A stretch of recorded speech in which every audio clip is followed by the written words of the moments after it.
Good morning, everyone. We're going to go through the stock market charts. The market's closed today, so we're going to just cover, how we closed the week yesterday and what the charts look like, setting us up for next week. So again, this channel is all about technical analysis. I try to point out trade ideas that I see playing out. Several of those ideas are working, and if you've been following me, many are working, and so we're going to go ahead and point those out, and we'll get right into it. Leave me a thumbs up. And let's get started. So triple Qs, the markets rallied yesterday, and let's look at kind of where we rallied to. I've had this level marked out right here at 324.50, and that's basically been the top end of this range or zone that we've been in, really going back since we first tested that zone back here in, late February. So about a month and a half, 6 weeks or so. And we haven't been able to break above that range. So you can see here we tagged 324.50 there, tagged it again right through there, tagged it again through there.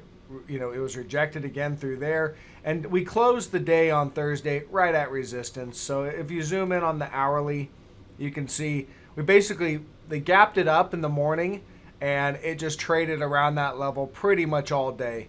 I think they popped it just a little bit, but into the close, but for the most part, no objective breakout. You need a breakout. You want to see an impulsive breakout. So what I'll be watching for on Monday is how do we react around this level. This is resistance. This is proven to be resistance. See on this hourly chart, we've got virtually 4 tags of that where it's been rejected. This is the 5th tag. So looking at this, it does look like it wants to break higher, just because if you look at these other tags, we tagged it 1 hour and then we're rejected. Tagged it, rejected. Tagged it here, rejected, and then rejected. This one on Thursday, we tagged it and held there all day, kind of coiling, building some energy. So what I did in anticipation of, just because I'm not, it is resistance, so it's an objective area to short. You can short here, but this being the 5th tag of this line and the way it looks where it's trading just right at that resistance, I just went home flat basically on the Qs. I didn't have a Q short, and I've been waiting really to load up on the Q short for a couple things. One, I'm waiting for either a break of this 311 level. So if we were to trade down here and break, get an impulsive breakdown, then I would look to load up short Qs there, and that would be for a trade down to 286, 287, somewhere right in there. All right, so that's one possible scenario that I'm looking for. That hasn't shown up yet. Another possible scenario is to take a shot on the short side on a gap fill up here at 330.50. All right, we have a gap right up here.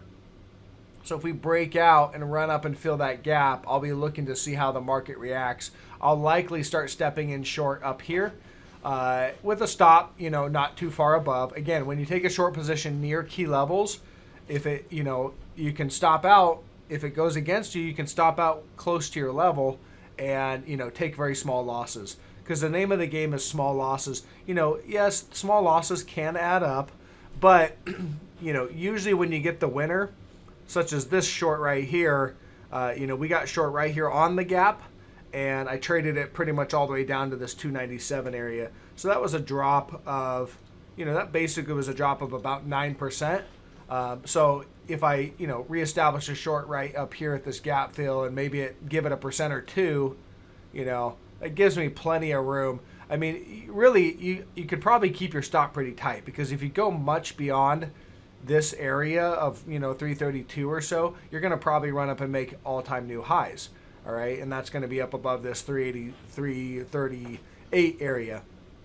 So, and then once you make all-time new highs, you don't exactly know where that all-time new high is going to end. That could, continue to go higher. So I'll probably take a shot here at the gap fill and then keep my stop tight.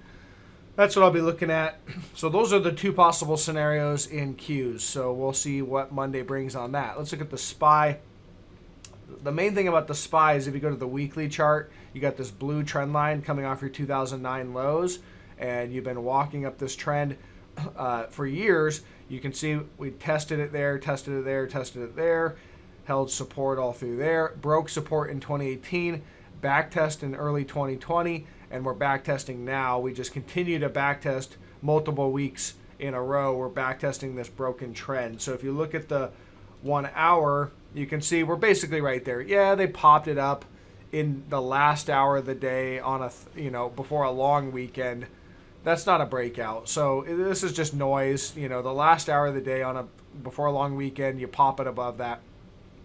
It's just noise. So I would just we'll wait to see what Monday brings, and we'll evaluate that. But we're basically at resistance with on the SPY. Also on the SPY, if you look at the daily, this is just another divergent high. So they just, if this price action right here is a new high price, and yet if I scroll out and you look at the momentum right there, it's on lower momentum. All right, so this was not an enthusiastic breakout is what this is basically showing. This is a breakout on less momentum than even previously. So we continue to have negative divergence in the S&P 500, and while we continue to kind of grind higher over time. So I look at that as risk reward. If we're going to grind higher, sure, we can continue to grind higher 1% or 2% and make new highs. That's obviously a possibility. But the risk that we're going to get a major trend reversal, which is what this negative divergence is showing that we're going to get, then the risk is more to the downside. And so I see, I evaluate taking trades all on risk reward. And I'm looking for a trend reversal. I'm looking for a move down to this trend line. I see that as a potential, as of right now, a drop of maybe 9-10%. And, and then the gains I think are pretty minimal, maybe 0.5%, 1%. So the risk reward in my mind is very poor because we have this negative divergence. Now, if we start to break out and get some sort of blow off top, it'll show up in the chart. It'll start to burn through these divergences, and that will change the technical posture. But right now, I just have to go off what is there in the chart, and what I see is big negative divergence, which has not really been satisfied, and really the potential for a good sizable drop. So that is how I'm playing that. But again, I'm not short the S&P 500 until I see certain signs. I'd look for a breakdown. All right, you want to see a breakdown. To find the breakdown, probably you got a short-term trend line, something like that. You can just mark that out. Look for a break of that, right about there. You get the impulsive breakdown of that. That might set this up to the downside. We'll see. Monday we'll get some more information on this. IWM didn't fill the gap yet. We got this gap here at 225.05. So I'd expect we're so close. We're probably Monday going to open up right at that gap. So we'll watch how that reacts. But I think it's likely we're going to open at the gap and sell off. That's usually how gap fills work. You look at the daily, we did have negative divergence here on the daily. We did get a drop. That drop was a drop of about 12%. I caught a good portion of that short. I didn't catch it all, but I caught a good portion. And I'm not short this thing right now. If we gap fill here, I might, see how that reacts. The one thing to look at is there's no bullish divergence on the daily.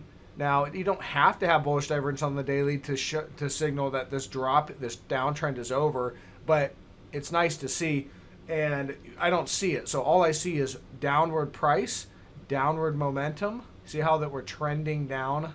The line kind of indicates that downtrend. And then we get upward price, upward momentum. See right there how it's moving up? So there's no divergence. It's just, to me, this just looks like a bounce in a downtrend. All right. And so we'll look for this gap. The gaps are on 225.20, and we're going to look to see how that reacts around that gap. We break above that gap, we're likely going to run up and make a marginal new all-time high up here at 237.50 or so.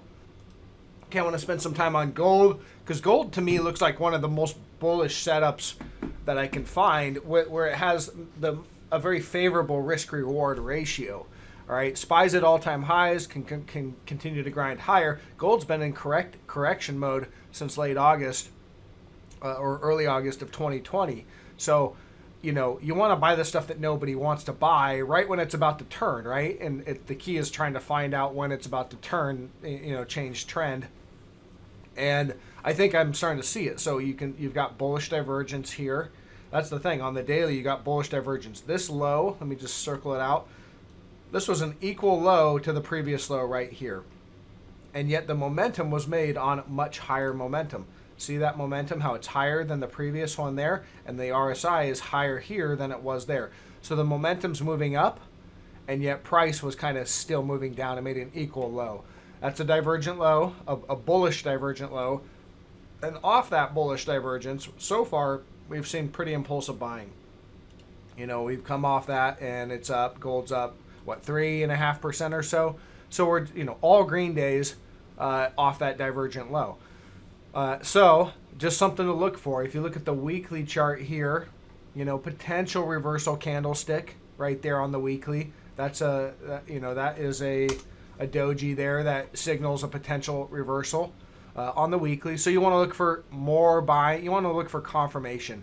Usually when you get a doji, some sort of, you know, some sort of a tail and small body, you want to look for another follow-up buying doji to confirm that. Sorry, not a doji, but a buying candle to confirm that. So we want to see more buying, another green candle next week. That would help confirm this as a reversal candlestick on the weekly.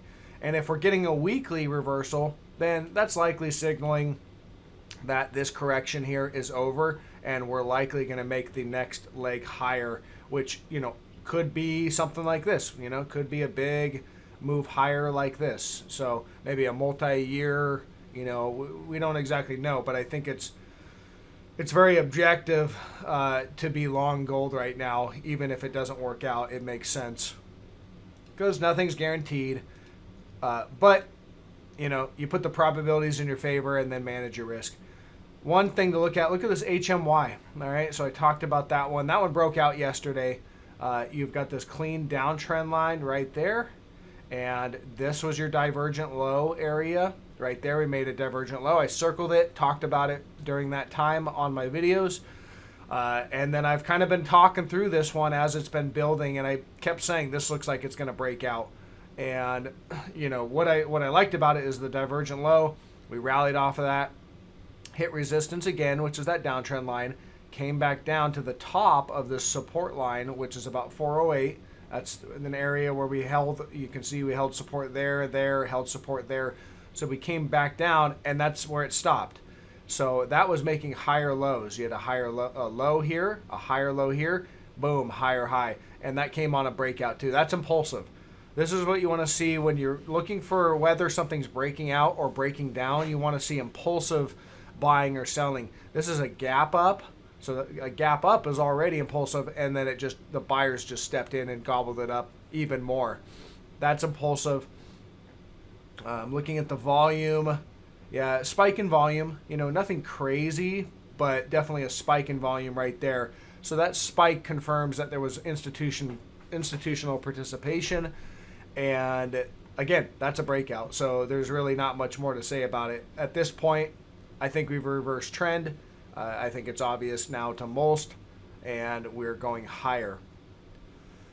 And yeah, this thing closed up almost 12% yesterday. So this one has the same setup as that HMY. Doesn't mean it's going to play out the same, but basically the same setup that I can see. Wheat and precious metals, you've got a support zone, a support line right there at 37.23. We held support there, held support there, held support there. They broke down right there. And that was a divergent low. I circled it out and said, okay, we have bullish divergence, and this is a divergent low. It's likely going to reverse around this area and go higher, and that's exactly what it did. Reversed, and ever since it broke back above that support, it's held that support twice. Held it there and held it there. So that's a bear trap. Anybody that shorted there likely covered once they noticed it recovered support.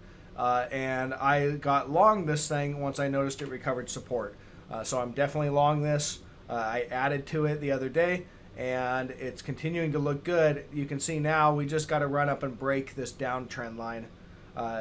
And so whether it does it on the first shot or we grind around some more, I think it's going to do it. It looks very similar to that HMY where we broke below support, recovered it, and then the next test was, a higher low. So there's your low, there's a higher low. Now we need to run up and make a higher high. All right, so looking for that to run up to the trend line and then break out. If you were conservative and you wanted to wait for a breakout, you could just wait for that breakout point of this downtrend line. Or obviously, if you get more tags of this 3720, that's support. That's the objective area to go long if you get an opportunity there. Here's one, Royal Gold. That looks like a breakout to me as well on Royal Gold. You've got a downtrend line here. The trend line's not my favorite. We've kind of chopped through it a bunch, but you can see yesterday that's a pretty impulsive candle right there. Big green buying candle straight up. So to me, that looks like a breakout. And we had bullish divergence on this thing, so it continued to build that bullish divergence, and we're now starting to reverse trend, it looks like. So yeah, this one looks good too. Look at Franco-Nevada. That's a breakout. I mean, it already broke out, but here's your downtrend line in FNV. We undercut, this was a bullish falling wedge. We undercut that, put in bullish divergence, and started to break higher. Broke to the upside, so there's your breakout, kind of went sideways, and now boom, impulsively breaking. See the candle, pretty impulsive candle there. That's a breakout. So again, many of these gold miners are just looking like the best opportunity that I can find in the markets, right now. Barrick Gold, you can see here, bearish rise or bullish falling wedge right there, broke to the downside. That downside break was a bullish divergence, signaling that was likely going to reverse. It did reverse. We broke to the upside of that bullish falling wedge, and we've just been back testing several days, and boom, starting to lift off of that and break out. So that looks good to the upside. Okay, let's look at some of these tech sectors. After I've covered some of those gold miners. Tech, Snap, just bounced basically right to resistance here at 54.90. You can see we just, we're just coming right up to that resistance. So a break above that, and we're likely going to run up and do a back test. So what I would do, you could short here at this resistance line at, about 50, call it 55, and just set your stop slightly above, and if it breaks above that, then we're likely going to run up and do a back test, and then you could just re-short up there. To me, this looks like a sell the rip kind of chart where I want to short at resistance. I wouldn't want to just be long. The reason why I don't want to just get long, let's say it breaks above this resistance here and it runs up and does a back test. Okay, that's very possible. If it does that from the breakout, let's say you get, 15% or, 15% or so. That's your, potential, that'd be a potential target, profit target. All right, well, the downside from here, if it doesn't break out, is 50, all the way down to this gap fill of about 47%. So if that's a 3-to-1, risk reward ratio to the downside. So possible 15% up, possible 45% down. I want to play to the downside. That's the risk reward is favorable to the downside. It's always about having a favorable risk reward ratio. I wouldn't want to take a trade where I could get a 2% upside and a potential 50% downside, right? So, you don't want to take trades that have a unfavorable risk reward ratio. So I would rather than just go long and try to capture that 15%. Because you don't know it's going to get there, right? It might, maybe it looks like it's going to do a back test and then it just turns around and gaps down and sells off. You never know what it's going to do. So you want to take a favorable setup. Not knowing what a mark chart's going to do, you want the setup to at least be in your favor. So I'll be looking to, add to a short. I shorted this thing and I'm right there at resistance. I'm looking to add to a short if it gaps up, or if it runs up and does a back test. You could cover the short and just re-short it, or just add to the short. Again, we're trying to swing trade this down, so it takes time. But I mean, looking at the negative divergence that's been building on this, you can see it's just continuing to build. There's no signs of a reversal. We don't have a reversal doji or anything like that right here. To me, this looks like a downtrend, a counter trend bounce, resume the downtrend. Whether it resumes the downtrend from this level or up here, I don't know. AMD here. AMD looks like it's going to do a back test of this trend line, and so I'd be looking to short or add to a short on a back test. It closed above the 200-day on Friday, or yesterday, Thursday, sorry. And I don't know. It just, to me, looks like it's going to do a back test, but doesn't have to. Could fail right here. Again, the Qs, how it opens on Monday will be, will likely be where this thing goes. So just something to look for. But I don't see any reversal in trend. I see no indication that this break of trend line support here in the back test is finished. I think we're likely still heading down to 59, and I'm going to continue to trade it that way until I see signs that that's wrong. You can see apps, again, clear break in trend. Now we could go sideways, of course, but you have this uptrend line right there, and we broke trend right there. Nice impulsive breakdown. Back test, and we've really just been back testing. There's a back test, and we've just drifted sideways. So all we're doing is just drifting sideways, likely before breaking down is what I see happening. I suspect we'll drift sideways to down over the coming weeks, maybe months, who knows, but ultimately ending in kind of waterfall sell-off, and that's where we'll be looking to cover. So we've got support levels down here. Nice one down here at 43. All right, we got several reactions down there. I think we're going to head down there. I don't know when, but I think the direction's going to be down there. And this negative divergence hasn't been negated. See the negative divergence, how it's just trending down? All these shorts, I typically look for negative divergence, and when that's there, then that gives you a higher probability that a short trade is going to work. Same with a long, I want to see bullish divergence. That gives you a higher probability that your entry point, it's going to work, And so nothing is guaranteed and not all trades work out, but you want to put the probabilities in your favor, and that's one way to do it. Zillow Group. So this one I do not necessarily like as a short as of right now. Couple things, yes, there is this potential head and shoulders topping pattern. And we did break the neckline. It just wasn't impulsive. You didn't get an impulsive breakdown. Usually when you break that neckline, you want to see impulsive selling. Just didn't show up. And then they recovered it, that neckline, by Thursday. So that's not a bearish sign. The other thing that I was just noticing, if you look at the RSI, bullish divergence. We now have bullish divergence on this. So right there, see this? Let me zoom it in. It's basically an equal low in momentum, and yet price was a lower low. So that's bullish divergence. If you have a higher or equal low in the momentum indicator and a lower price, that's bullish divergence. So, yeah, I don't like that one right now. I'd probably just stay away from that. Or, obviously you could trade it long from this support line here at 133, right? A break below that, you could just stop out. Otherwise, you could probably stay long for, at least a move up to here. I would say up to this 158.33. There's definitely resistance up there, but I think it's likely we run up to that. And that would be a bounce from where we're at now of about 15%. So I think that's possible.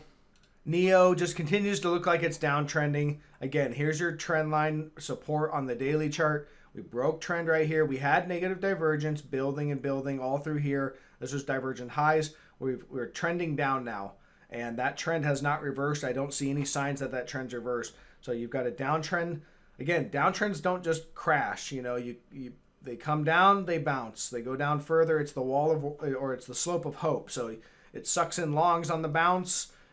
People that have been long, they don't exit their position because it starts to bounce. They feel like they're getting their money back or whatever, and they stay in it. Then it makes the next leg down. Eventually, those people start to panic sell. That creates waterfall selling, and oftentimes that's the end of the down move. So we bounce, and you can see Friday or Thursday, they gapped it up here, but it sold off all day and closed back below resistance right there at 39, about $40. closing just below that. And again, I just don't see any signs that we're finished with the downtrend. So I'm looking for a move down to 22.23 for our next level of major support. Peloton here. So Peloton has bullish divergence. You can see here on the daily right there. There is bullish divergence on the RSI and the PPO. And we just closed out, we basically got rejected at resistance right there at 118.50. That's the area that's held as resistance. But this bullish divergence, would probably keep me out of a short. I'm not short this thing. We had a good short on this. The entry was circled right here, and then the exit was basically right at this 98.90 area. And as of right now, I think there's other opportunities, so I'm going to move on from that one. You could go long, but I would wait for a breakout of this level right here of 118.50, an impulsive break of that, and that could likely set us up for another uptrend. Redfin, again, this is just bouncing off this trend line right here. We broke it once, but on the daily, you can see it held it there. We've been holding that ever since. So we're kind of just bouncing between this trend line right up here and this lower range right there. We do have negative divergence, and that continues to remain. So I don't see any change in technical posture. I still think we're heading lower on this one. But, you'd probably want to wait for an impulsive breakdown of this lower trend line right there. So depending on where that comes in at, 63 or so, an impulsive break. The 200-day is right below it too. So kind of dual support. It's not my favorite chart just because you've got you've got this trend line and the 200-day right below. So there's not a lot of wiggle room before you hit another support level. Something to look at. Now, if you broke the 200, then obviously I think we're, heading much lower, but yeah, that's just something on that one. All right, so Chewy back-tested resistance right here. It opened up above that, and so kind of made it look like it was going to break back above, but it failed. That day, it just failed down. So I shorted this thing right there on the break back down, and it's continuing lower, down more yesterday. So again, you have your trend line support right there. We broke support, back tested. It's been rejected every single time. Looking for lower prices on this one. You have negative divergence right there, and it continues to work. So again, even when the markets are moving higher, like yesterday, tech, the Qs was moving higher. I think most of it was FANG, but then there's stocks like these that are, moving lower. So again, the technicals work if you, it's all about the entry point. If you wait and get in a bad position and you really wait for just tons of confirmation, usually a lot of the opportunity's been taken advantage of. Carvana just continuing below trend line support. There's your support. You can see we broke support, recovered it, broke it again, and we've just been kind of trending down since. Just grinding around a little bit. Carvana, I think Carvana's heading down to this 175 area, right down here. That's more major support. If you go back, you can see really since it started trading, that's kind of your major support. X this out because this is the COVID drop. But you have 1, 2, 3, 4, 5 reactions on that trend line. So I think we're coming down to that trend line all the way down here. And just on Carvana, big negative divergence. All right. So all these shorts have big negative divergence, indicating that we're likely going to see lower prices. Let's look at these FANG stocks. These are kind of interesting. Microsoft breaking back above its resistance, and not too bad of a close, really. I mean, if you look at that, that's pretty impulsive, I would say. So that's something to take note of. All right, Microsoft breaking back into this range here. Look, if it fails, then that's a false breakout. If it holds, then Microsoft could be setting up to make another move higher. And if Microsoft's going to make another move higher, I think it's going to be very hard for tech and triple Qs to break down. All right, so just something to note there. Doesn't mean it has to continue, but we'll see what Monday brings. As of right now, to me, that kind of looks like a breakout. Amazon's not doing anything. Amazon's just sideways, and Google's up near the top of the range. So the top of the range is basically right up in here. You can see we just closed right there, pretty much at resistance. If you look at the hourly, yeah, see the last half hour or so of the day, they pop it above. But in general, it was at resistance. So don't take the last half hour of the end of the week as, a breakout. That's not when institutions are buying, causing breakouts. So again, Google closed basically at resistance, and Apple is, still within its range. So that's the one thing about Microsoft. You have what looks like a breakout in Microsoft, but the rest of the FANGs aren't really doing that.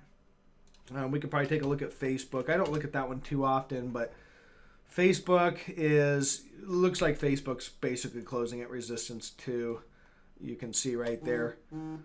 So again, I don't see breakouts in any of the other FANGs, which it's the same as if it was going to break down. If you have only one of the FANGs breaking down and the rest aren't, you're likely going to get a whipsaw in that FANG that's breaking down. Same with a breakout. One of the FANGs breaking out and the rest aren't, it's likely a false breakout. So something to watch for in Microsoft on Monday.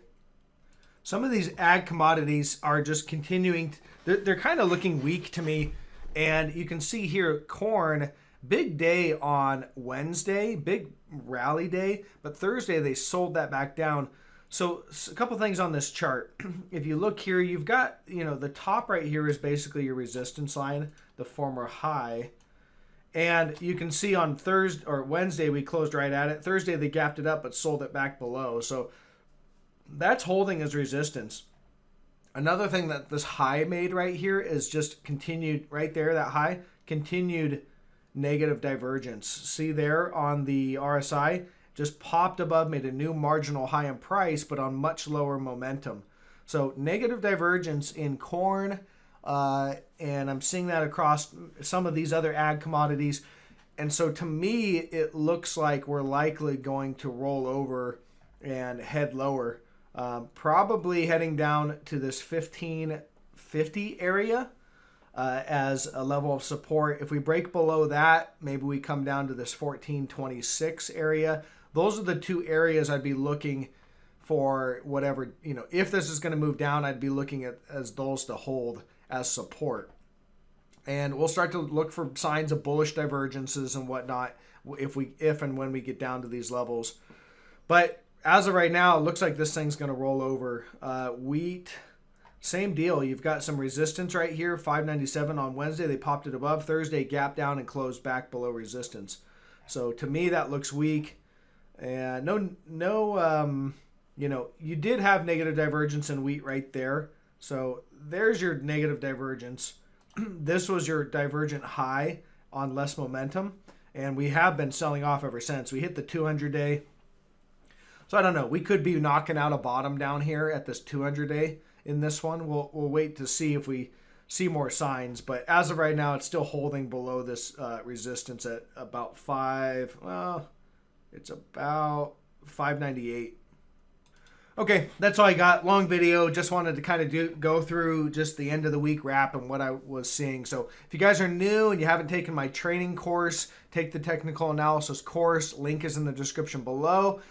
I charge $99. It's not free, but very good value. You're going to get about 5 or 6 hours of training. It's going to really help. And these videos will be supplemental to your knowledge that you'll gain from that course. So I think for $100 to learn a new skill is well worth it. And I will catch you guys on, I'm probably not going to do a live video tomorrow. I'll probably just catch you guys on Monday. All right. Take care. Bye.